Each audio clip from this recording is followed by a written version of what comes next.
Hey y'all, I just want to talk to you guys about the risk being worth the reward. I had to pause to think for a second because when you transition from worldly to unworldly and you become a saved Christian, it's like a severing of a cord.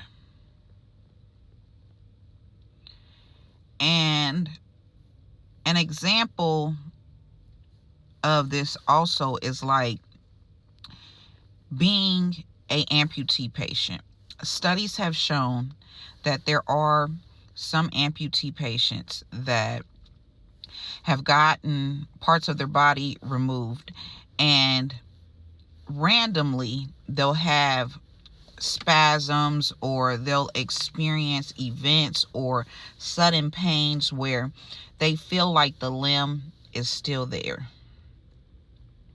And once you leave that lifestyle, that worldly lifestyle, you become born again. You become a completely new person. The people that once knew you, or the people that once thought they knew you, they have no idea who you are once the Holy Spirit bears witness with your spirit and you become transformed.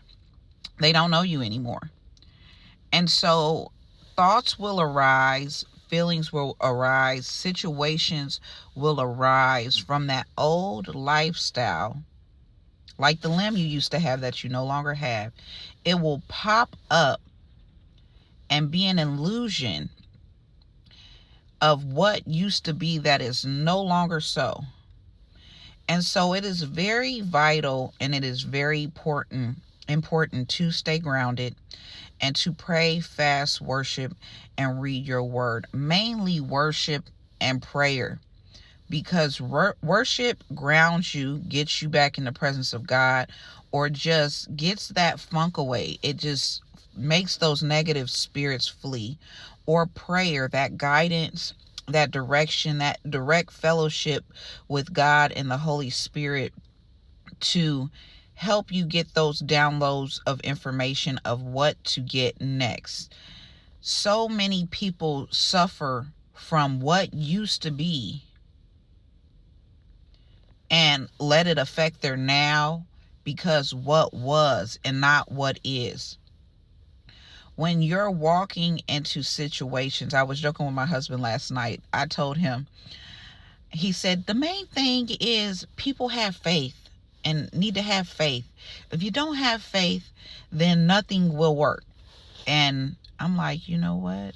You're right. And we were just talking about different disciples and their faith and how they operated in faith. And I think we were talking about Peter. And I was joking around with him and I was like, well, all you need is a mustard seed of faith. Even if my mustard seed is rotten, it's still a mustard seed. God can use it. And he's like, I don't know about that, but I was jokingly saying that. But faith without works is dead. You have to use the faith and believe who you've become. And I think a lot of people suffer from imposter syndrome when it comes to being made new, and they also suffer from surroundings. If I take something new and put it in old, like the old wineskins, it'll burst. It doesn't belong. You need that new wineskin because you're just something new.